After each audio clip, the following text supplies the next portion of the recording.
Hello guys, once again welcome back to my channel messy paper by KS. तो guys एक बार फिर से स्टिल लाइफ पे अलग वीडियोस लेके आई हूँ मैं आप लोग के लिए विद गाइड के साथ कि कैसे स्केचिंग करनी है, कैसे शेडिंग करनी है। तो स्टार्ट करते हैं वीडियो को कि आज मैं स्टिल लाइफ में आप लोगों को क्या बताने वाली हूँ। तो यहाँ पे आप देख सकते हैं कि मैं आज जो मटेरियल यूज़ कर रही हूँ स्टिल लाइफ के लिए, पहला तो एक ग्लास है जो स्टील का है और चम्मच है वो भी स्टील की है और एक बड़ी सी बाउल है वो भी स्टील का ही है। ठीक है, तो ये तीन ऑब्जेक्ट मैं यूज़ कर रही हूँ। और यहाँ पे आप देख सकते हो जो नीचे बना है ये पत्थर है, जो ईंट होती है वो ईंट है।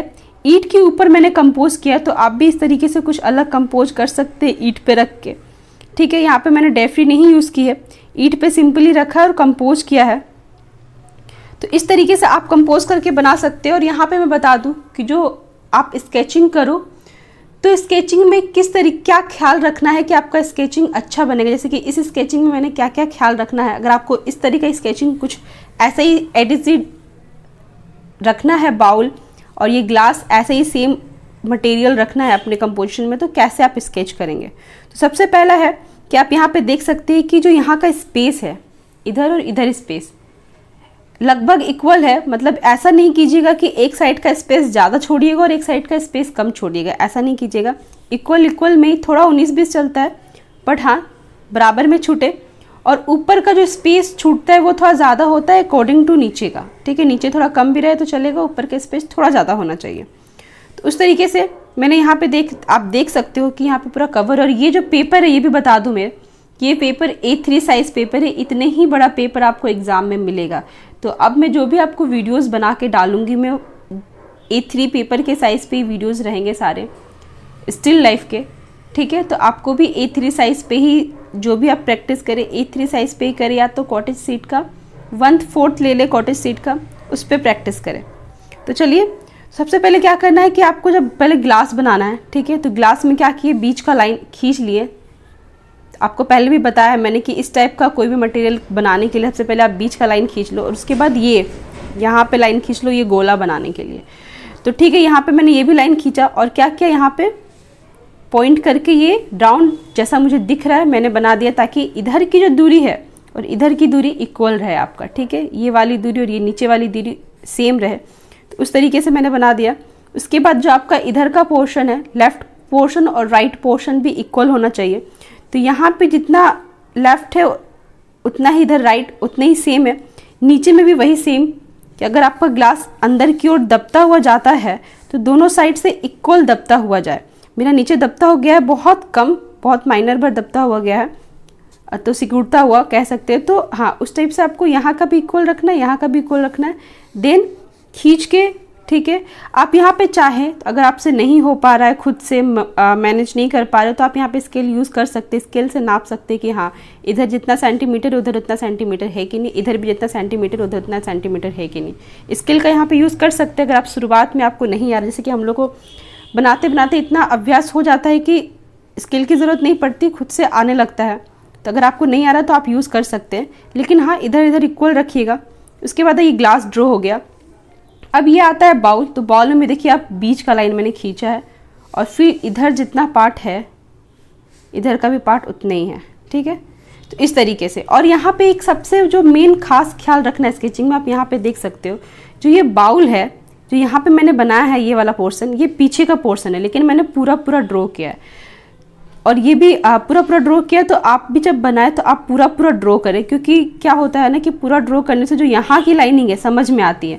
मान लीजिए आप यहाँ का ड्रॉ नहीं किए हैं, ठीक है, क्योंकि ये पीछे का पोर्शन है, ये चीज़ आप ड्रॉ नहीं किए हैं पीछे का पोर्शन, और डायरेक्ट आप यहाँ से लेना स्टार्ट कर रहे हैं, तो क्या होगा कभी कभी की जो एक्यूरेट जो लाइन है वो आप नहीं पकड़ पाएंगे। या तो आप अंदर से ले लेंगे या तो थोड़ा दूर से ले लेंगे, तो जो राउंड है वो फिर अच्छे से निकल के नहीं आएगा, वो शेप सही से नहीं दिखेगा। तो इसीलिए जब भी आप ड्राइंग करें, भले आपको पीछे छिपा हुआ दिख रहा है, लेकिन आप ऊपर हल्का ये ड्राइंग कर ले, ताकि आपका जो मेन जो लाइन है आगे वो सब चीज़ सही निकल के आए। यहाँ पे भी ईंट जो देख रहे हैं आप, मैंने पूरा ड्रॉ किया ताकि यहाँ का लाइन एक होता है कि जैसे कि यहाँ पे मैंने एक किया और मान लीजिए यहाँ का मैंने ड्रॉ नहीं किया, इरेज कर देती हूँ मैं, और डायरेक्ट मैं यहाँ का ड्रॉ करती हूँ, तो कभी हो जाता है कि आप तो ऊपर जो सही ना ले जाके आप नीचे से लेके जाओगे, थोड़ा बहुत अप एंड डाउन हो जाता है, वही आप सही से पूरा लाइन ड्रॉ कीजिएगा तो वो सही जाता है। और यहाँ पे ईंट टूटी हुई है तो उसका भी मैं बनाऊंगी, और साथ ही यहाँ पे मैं ये भी दिखाऊंगी आप लोगों को जो सबसे इम्पॉर्टेंट होता है स्टिल लाइफ में। जैसे कि ये 3 चीज़ स्टील है तो एक्चुअल में आपको स्टील दिखेगी भी, ठीक है। और ये ईंट है तो आपको जब मैं शेड ऐसा करूँगी कि आपको लगेगा भी कि हाँ ये शेडिंग जो है वो हाँ ईंटे की शेडिंग है, तो वो भी आपको दिखेगी। स्टील का स्टील आपको दिखेगा, ईंटे की शेडिंग जैसी दिखेगी, तो सारा चीज़ दिखेगा। तो चलिए फिर अब स्टार्ट करते हैं शेडिंग करना। वैसे ही मर्ज विथ 45 डिग्री ही करने वाली हूँ मैं। तो जैसे समझो जो दिखेगा मैं ब्रश के सहारे वो ग्रेफाइट के सहारे रखूँगी, उसके बाद शेड करना स्टार्ट करूँगी। तो अच्छे से एब्जॉर्ब करके देखिएगा वीडियो। और हाँ, इस पर गौर कीजिएगा क्योंकि इस पर गौर बहुत कम लोग करते हैं। इस पर ज़रूर गौर कीजिएगा, जब भी आप कोई बना रहे हैं तो पूरा बनाएं, ताकि छुपा हुआ है तो भी पूरा बनाएं। तो चलिए अब स्टार्ट करते हैं फटाफट शेडिंग। फर्स्टली गाइज, जो एक्स्ट्रा लाइन है जो मैंने अलग से बना रखे वो पहले आप इरेज कर ले सारा।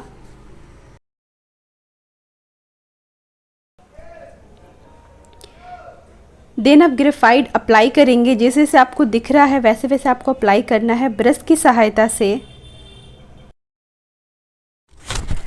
गाइस एक यहाँ पे और बात करूँ टेक्निक की, तो यहाँ पे जैसे कि आप जानते हैं कि जो स्टील की ग्लास होती है, कोई भी मटेरियल होता है, और मेनली खास कर कहे कि कोई ग्लास ही ले ले आप या फिर कोई जग ले ले स्टील का, तो आप देखिएगा कि जो लाइन जो होता है ना, लाइनिंग का रिफ्लेक्शन बहुत ज़्यादा होता है। आप देखिएगा बहुत बार ऐसे लाइनिंग आपको दिखेगा, ठीक है। तो उस लाइनिंग को परफेक्ट शेड डालने के लिए क्या करें, क्योंकि जो पेंसिल से करते हैं तो थोड़ा बहुत आगे पीछे बाहर निकल आता है, एकदम परफेक्टली नहीं आता, फिर उसको इरेज करते हैं तो फिर वो सही से नहीं निकल पाता, या फिर निकलता है तो उसमें टाइम टेकिंग होता है। लेकिन आपको ईजिली निकालना है तो सिंपली आप ये टेक्निक का यूज़ कर सकते हैं। जैसे कि मैं अगर ये लाइनिंग निकालना, क्योंकि मुझे यहाँ पे जो है एक तो यहाँ पे डार्क पोर्शन दिख रहा है अपने ग्लास में, और एक साइड में बहुत ज़्यादा डार्क पोर्शन दिख रहा है और वो एकदम लाइन से डार्क पोर्शन दिख रहा है।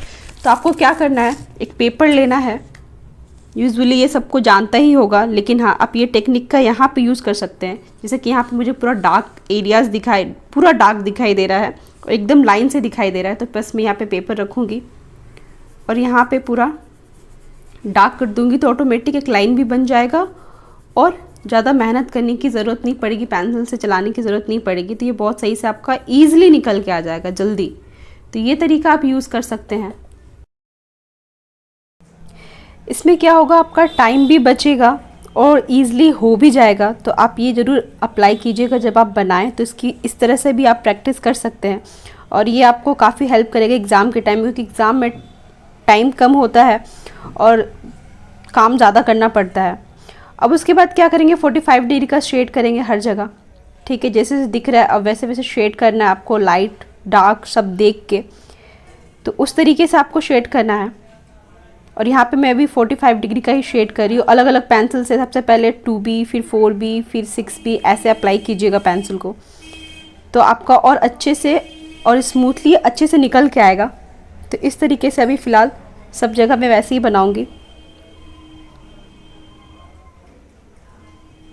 देन अब बाउल को भी अच्छे से ग्रेफाइट, जहाँ जहाँ आपको डार्क पोर्शन दिख रहा है, जहाँ लाइट पोर्शन दिख रहा है, उस तरीके से आप रख ले ग्रेफाइट को, और जो एक्स्ट्रा ग्रेफाइट बाहर निकल जा रहा है उसको निडेबल इरेजर से या कोई भी इरेजर से इरेज कर ले, ठीक है। निडेबल इरेजर यूज़ कीजिएगा, वो ज़्यादा अच्छा होता है, उसका ग्रेफाइट हाथ में नहीं लगता, तो बहुत ही अच्छा होता है। मैं तो सजेस्ट करूँगी, मैं बार बार कहती भी कि निडेबल इरेजर ज़रूर यूज़ कीजिए अगर नहीं है तो। और यहाँ पे अब जैसे जैसे रिफ्लेक्शन दिख रहा है लाइट का, वैसे वैसे मैं शेड करूँगी। भी 45 डिग्री का शेड कर रही हूँ और वही अलग अलग पेंसिल का यूज़ करके। अभी देखिए ये बाउल है, जैसे कि ये बहुत लाइट में है, तो डायरेक्ट डार्क पेंसिल मत रखिएगा, बहुत ही ख़राब दिखेगा। HB 4B ऐसे टोन बाय टोन रखिएगा तो ही ये अच्छा दिखेगा, अदरवाइज सही नहीं दिखेगा। एंड अब मैं यहाँ पे ईंट बना रही हूँ और बहुत ही रफली ईंट बनाना है, क्योंकि ईंट रफली होता है। तो मैंने डायरेक्ट कॉटन में ग्रेफाइट लगाया है और ईंट पे अप्लाई किया है, और एकदम फिनिशिंग काम नहीं करना है वरना बहुत मज़ा नहीं देगा। आपको सिंपली ग्रेफाइट लेके ईंट पे लगा देना है, तो इस तरीके से आपका ड्राइंग निकल के आ जाएगा। आई होप गाइज आपको ये ड्राइंग पसंद आया हो तो प्लीज़ एक लाइक ज़रूर कीजिएगा। Thank you.